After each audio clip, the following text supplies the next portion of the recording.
Good morning, Knicks Nation. Today is Tuesday. It is the 11th day of October 2022. I hope that you're all healthy and safe today, and that the same can be said of your family, that they're also healthy and safe. And I pray that the needs of you and your family in terms of food, shelter, clothing, as well as health are being met today. Blessings upon those at work, in the healthcare field, and the first responders, who every day are trying to save lives. Blessings also upon those that pick up garbage for us to keep streets and sidewalks and parks, highways clean. And those also that make deliveries of important things like food and water for our survival and convenience. Double blessings on the men and women who are trying to help rescue, deliver, and recover the teenagers and children who are the victims of child molestation and pedophilia. Also, those people who are victims of prostitution and child prostitution, of pornography and child pornography. Those people who are victims also of human trafficking and sex slavery. And double curses upon the perpetrators, the perverts, and the profiteers who traffic in this human misery. Finally, blessings upon the homeless. There are nearly 600,000 men, women, and children in the United States of America that are living on the streets right now, and millions around the world in similar or worse conditions. Blessings upon them, for theirs is the kingdom. I consider, since I've been doing this channel, I've met a lot of wonderful people. I've been blessed beyond measure since I started the Knicks channel a couple of years ago with the people that I've met, people that are really now dear friends. And I consider Knicks Nation in this regard like a family. And with every family, you have brothers and sisters that fight a little bit. It's part of being in a family, right? And I have a little art with some in Knicks Nation in this regard, with this respect. There are always people, it seems, that are always looking to acquire some player from some other team. And while the Knicks were bad, in terms of management, in terms of coaching, in terms of personnel and roster, for a long time, I understand the habit that was built up and always looking with longing at somebody else on somebody else's team and trying to hope we could somehow go get them, But what people have not understood yet, because of the media a lot, I blame the media a lot because of all of the history between the Knicks organization and the media, negative history, and then because of the Knicks' own incompetence over the last, let's say 20 years, just give or take, there's been reason for people to act like that. But having been experienced, as I mentioned many times, y'all know I've been a Knicks fan since maybe like 8 years old, maybe 69, somewhere around that time, 68, 69, and seen a lot, both with the Knicks and in life as far as basketball. So I'm recognizing a competent front office when I see it. I'm also recognizing the proper development when I see it. Now, is the Knicks the perfect organization? There is no such thing as the perfect organization. The closest thing to perfection to me is measured in the number of championships you win. And in that measurement, Boston Celtics are probably one of the most successful and perfect organizations they are, and they're not perfect. The Lakers also are in that realm. The San Antonio Spurs, teams that have won multiple championships over their history.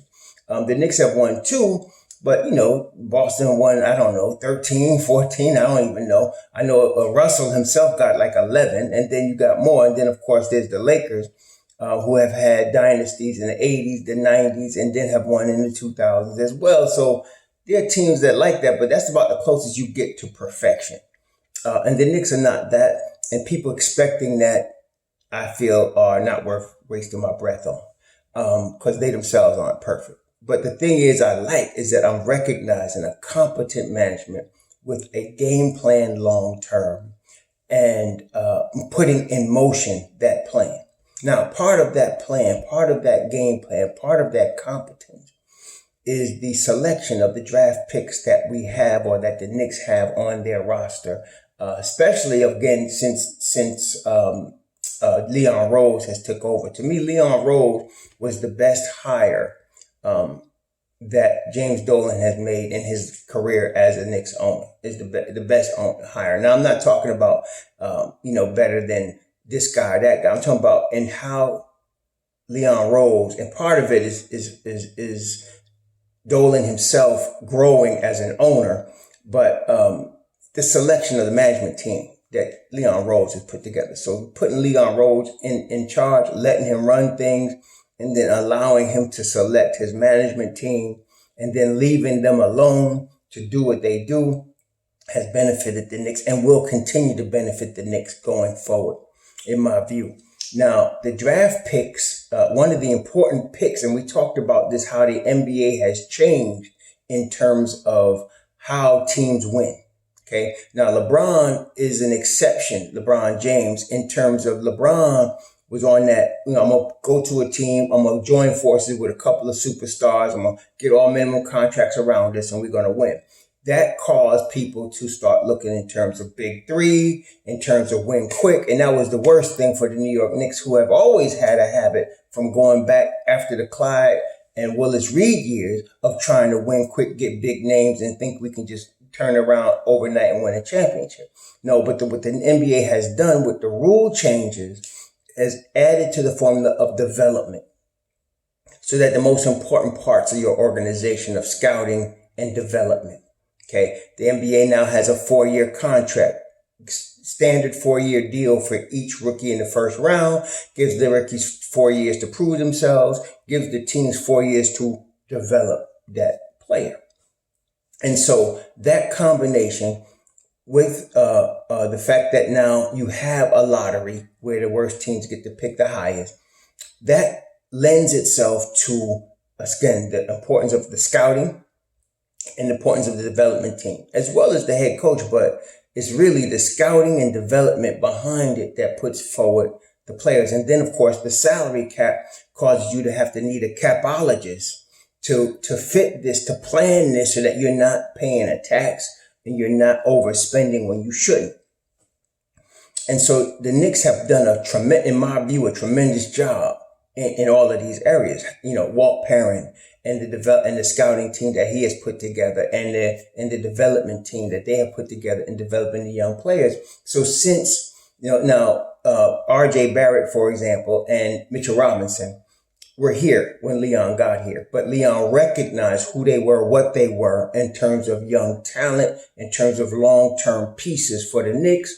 And he continued to push for their development. And of course, as we know, this past season rewarded them with nice contracts. But then you add to that guys like Emmanuel Quickley, Obi Toppin, Quentin Grimes, Miles McBride. You add these players, and then you make smart decisions in terms of free agency, like an Isaiah Hartenstein, a very sharp decision and smart decision by the Knicks to go get a guy that can back up your cornerstone at the 5, which is Mitchell Robinson. Then you go ahead and you sign a Jalen Brunson up. Jalen Brunson. Now, today's video is about Quentin Grimes, but I'm just building up to that. But let me tell you about why. And I have to admit, I was wrong. In the sense that I wanted Miles McBride and Emmanuel Quickley to fight it out for the future of the point guard spot for the New York Knicks. A couple of years ago, it wasn't even that long ago, I think you guys, a lot of you will remember, the Knicks were trying to get Chris Paul. They were looking very hard at Kyle Lowry. We were looking at Fred VanVleet. Veteran guys that would require big money to get, especially Chris Paul. We saw the Phoenix Suns get Chris Paul, and then all of a sudden they go to the finals with the point guard. And, a lot of us was disappointed, thought that, we should have got Chris Paul and tried to get him and see what he could do for us. But see, that was short-term thinking, right? Jalen Brunson has made, and it's just preseason, but we're not talking about the win-loss record. And that's what a lot of people like. And this is another annoying thing to me. Don't look at the thumbnail and think you know what the video is about. Because a lot of y'all do that, and then you start making comments, and you're making comments based on a conversation you're not even involved in, don't know anything about. Anyway, the Jalen Brunson signing was a tremendous signing, and because he's not the superstar, but you get a relevant point guard, which you have not had, somebody that actually is a professional point guard that is just reaching his prime, where you don't, even though 104 million is nothing to sneeze at, it's not Chris Paul money where they pay Chris Paul 100 million over 3 years, or they pay 90 million for Kyle Lowry over 3 years.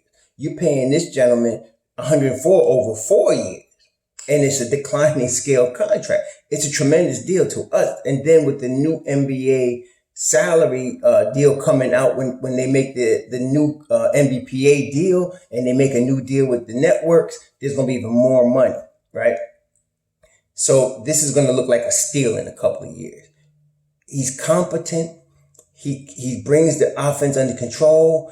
He brings out the best in the players around him, and he's not going to cloud our future salary when we have to sign one of our youngins when it's time for them to get their money. So, and not only that, he doesn't hold up the acquisition of a superstar that may want to come to New York in 2 years. So it was a tremendous signing. It was perfect. You still have more than adequate backup in Derrick Rose, Emmanuel Quickley, and Deuce McBride. You have more than adequate backup in case Brunson gets hurt. But if Brunson doesn't get hurt and he stays healthy, the Knicks are in tremendous shape to move to the next level. Okay? They're in tremendous shape. Now, the acquisition of the young players in terms of draft capital that I mentioned, Obi Toppin, Emmanuel Quickley, Miles McBride, Quentin Grimes, then, of course, I'm not even counting Mitch Robb and RJ because they're solidified cornerstones with the contracts they just signed. But these young players that they got in the recent drafts, and Jericho Sims, especially under Leon Rose, it is my belief that at least one of them, if not two of them, but at least one of them is going to pop. When I say pop, that means a burgeoning all-star. See, Mitchell Robinson, to me, has the ability to one day become the defensive player of the year in the NBA. He has the talent to do that. And he has the drive to do that. And he has the coach to do that. Okay? He can, to me, the benefit, the substantiation of his talent is going to be when he's in that conversation, or he's in an all NBA defensive team, one of the 3 all NBA defensive teams, because of his prowess on the defensive end and his talent.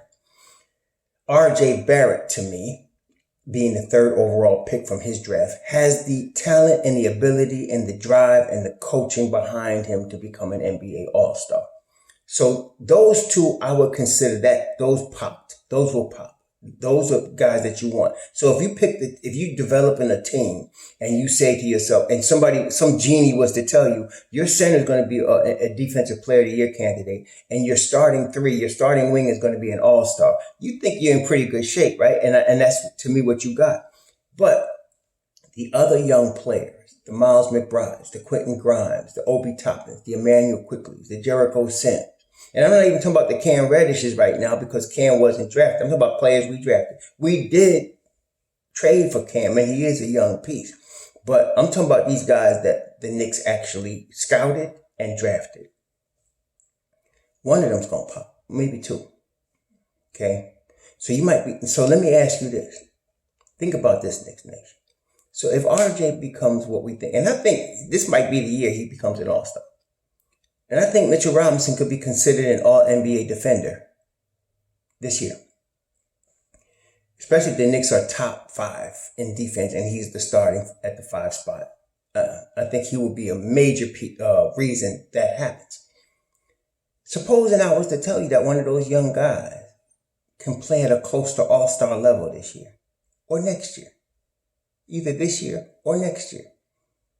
Let's say one of them could. And let's say they did. So now you drafted 2 guys that could be all-star. And 1 guy in the 2nd round that could be all-NBA defense. If that was the case, wouldn't you want to be playing that guy? Now, and this is why I'm talking about Quentin Grimes. And what am I saying about Quentin Grimes? I'm not guaranteeing you he's going to be an all-star. See, there were certain players. When I saw Scotty Barnes, when I scouted him on the video the year he was at Florida State, I knew that we're looking at a future all-star. And I'm saying the same thing about Benedict Mathurin. We're looking at a future all-star. Okay, there's some guys it's just written all over them. You could just see it, right? But with Quentin Grimes, he's a burgeoning also. Like, he can push to that level. But even if he didn't, I believe strongly, we got Allen Houston 2.0 right here with Quentin Grimes. Some people like to say Klay Thompson. I'm not going to put that kind of pressure on him. And he could become anything he wants to be. He's got all kind of upside. But I know with rock solid confidence that we got Allen Houston 2.0 right here. Okay? With that being the case, we've been talking about the Evan Fournier versus Grimes, right? It's not a question of if Grimes is going to become the starting two guard. It's when. Right now, Grimes yesterday had a press conference at the practice. You know, everybody wanted to talk to him because he's been out most of the preseason with the foot injury. And he pretty much conceded that Evan Fournier is going to be the starting two because he conceded that he has missed. He said, I would have liked to compete, but I haven't been able to. And so he recognizes that he's not going to be the starting two guard because he couldn't compete on equal footing with Evan because he's been hurt. And availability is the biggest ability, right? And he hasn't been available. So Evan Fournier is going to be your starting two guard going into this season. But in 2 years, we're going to have forgotten about this. Because it's not, like I said, it's not a question of if, it's a question of when. Whether it's going to be 30 games into this season, next season, Grimes is going to be your starting two guard. Okay? If it was me, I'd want to do it sooner than later. I can understand keeping Evan Fournier because of the prowess of his shooting. And as Tom Thibodeau clearly said, they need shooting in the starting lineup. Not that Grimes wouldn't give it to you, but you already have a proven veteran shooter, one of the top shooters in the NBA in Evan Fournier. So you keep Frenchie, you know, for his shooting prowess for now. Eventually, though, Grimes is going to take over. But what excites me about this season is that the Knicks recognize what they have in Quentin Grimes. And recognizing what they have is half the battle, especially with Tom Thibodeau. So it's not like Grimes is going to be buried on the bench. He's going to play, and he's going to play significant minutes, at least 20 minutes a game. Okay? Of course, that means somebody is the odd man out. And I hate to say, I don't know who it is, but it looks like Cam might be. Unfortunately, because of the position that he plays. Not because he can't play, but because of the position. You got Grimes, you got Emmanuel Quickley, who's really a two guard. You got RJ Barrett, and of course, you got aforementioned Evan Fournier. Somebody's not going to play. And Cam could be that guy. And actually, Tibbs hinted at it when he spoke of Grimes the other day. And how did he say it? He said it like this. He said, you know, Cam's got length, he's got athleticism, he runs the floor. I like the drives that he did. He said, but when he gets hurt, he's got to start over. Did you catch that part? He said, when he gets hurt, he keeps having to start over. The whole process starts over. That's Tibbs speak for, you're going to lose your spot. You keep getting hurt, you're going to lose your spot. And so he didn't say that about Grimes. Because Grimes is in his second season and Cam is in his fourth season. Okay, so it's a matter of when. I'm feeling like Grimes is going to be right behind Evan Fournier. Now, Cam could be behind RJ because to me, Cam is really a 3. Okay, he's really a 3. But we'll have to see. That's Tibbs to make that decision. I don't even know how they're going to handle it, to be quite honest. And I don't even want to guess. But Grimes is going to get 2 guard minutes behind Evan Fournier. Now, even if he's coming off the bench on a consistent basis and getting 20 minutes a game on a consistent basis, which I think he's going to get, and if he plays really well, he's going to close. They're not going to have Evan Fournier close unless he's shooting the lights out that night. If he's on the way to a 40-point game, they'll probably keep him in the fourth quarter. But because of his lack of tenacity on the defensive end on a consistent basis, Evan Fournier won't be closing fourth quarters for us. It's going to be other guys. It'll be, like Grimes, because Grimes will play defense for as long as you have him on the floor. And of course, he can shoot the rock as well. He's got a feathery jump shot. Allen Houston 2.0, right? So I guess what I'm saying in this video is that right now, even if he's not starting, it's Grimes time. He's going to get the opportunity and the minutes to show what he is and what he can do, even if it's off the bench. And as we go through the season, I'm a firm believer in the NBA, the cream rises to the top. You see, in high school and in college, there's favorites. Coaches can play favorites. Coaches can do this, can do that. And some people, know Tom Thibodeau has done that. But when you're playing for money, and that's what we really come down to, everybody in the NBA is playing for money.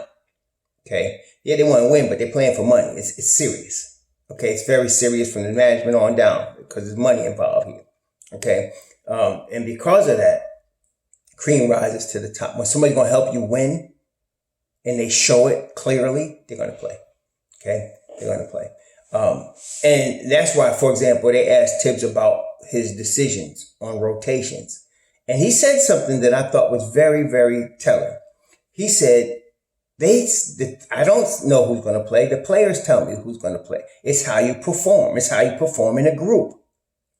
If you perform well in a group, you and that group are going to play. You know what? That's true. It's based on how he sees things.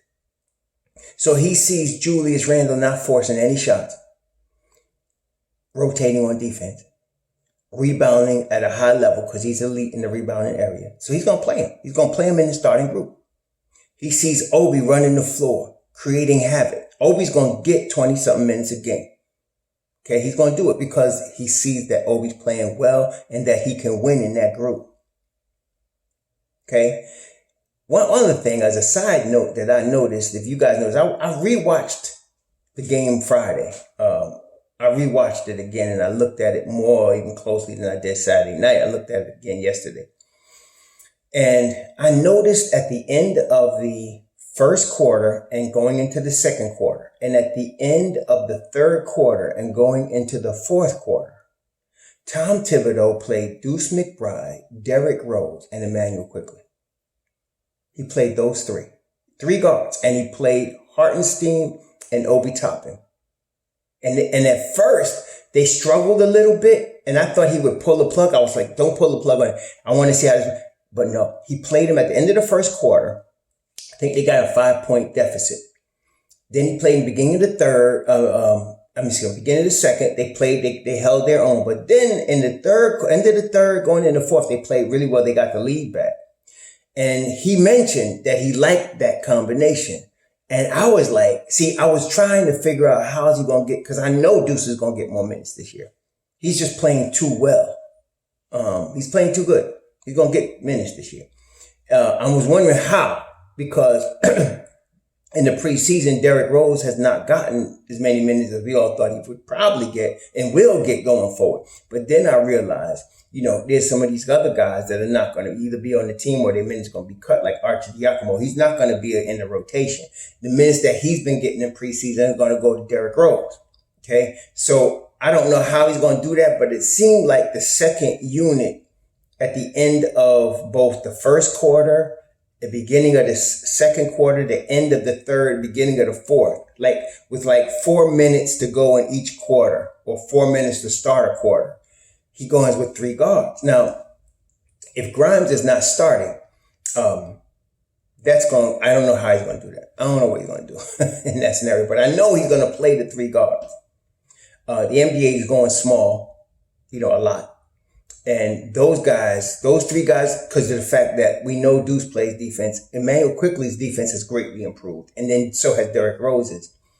I don't know, man. We're going to see what happens. That's going to be good. But overall, Grimes, to me, is going to get the bulk of the minutes behind Evan Fournier. He's going to get a bulk of the closing minutes in the fourth quarter at that two-guard spot. If Cam ends up playing, it's because he's playing the 3 and RJ's at the 2. If that continues and it works well, you're going to see more of it. That's Tibbs' decision. I don't know how he's going to do it. But the 5 of the 3 guards with Hartenstein and Obi was effective against Indiana. It's going to be interesting to see how Tibbs does his rotations Wednesday night, tomorrow night when they play Indiana in Indiana. Because now I was watching some other games. Some teams are pulling all of their rotation pieces off the floor and letting guys who's trying to make the team in the last 2 games. Some teams are trying to run their rotations to get that rotation in sync. And it's a risk to do that. Like I watched Washington and Porzingis sprained his ankle. LaMelo Ball, I don't know what he hurt, but he walked off the floor last night. So, you don't want guys like that getting hurt in preseason. So, we'll see. Miami sat Adebayo and Jimmy Butler and all of their players and played a lot of Duncan Robinson. So each team is different. So we're going to see how the Knicks play this. I get the feeling that Tibbs is going to play his rotation pieces in a limited manner on Wednesday to see what he had. And he's probably going to experiment a lot with that 3-guard offense. And then he's going to play Grimes a lot. I wouldn't even be surprised if he started Grimes, not because Grimes is going to start in the season, but just to see what get him in a flow, get him in a rhythm. But we'll see. We'll see how this plays out on tomorrow night. But watch Quentin Grimes. This is Grimes' time. I feel like he's really going to take that next step, even though he's only in his second year. He's hungry. He's talented. He works extremely hard. And the most important thing of all that, Tibbs trusts him. And that's really what it comes down to. If Tom Thibodeau trusts a guy, he's going to play.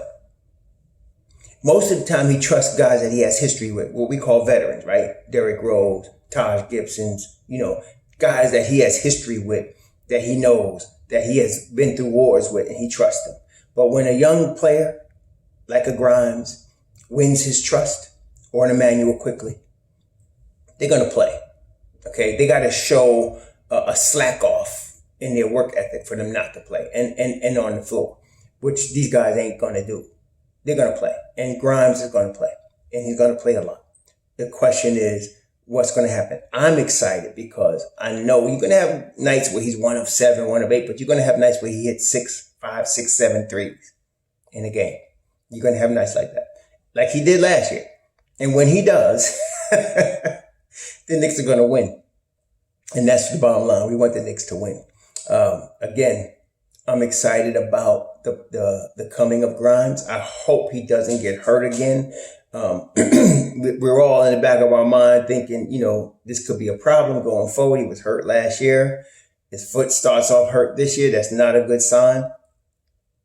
If that continues, that could hurt him going forward.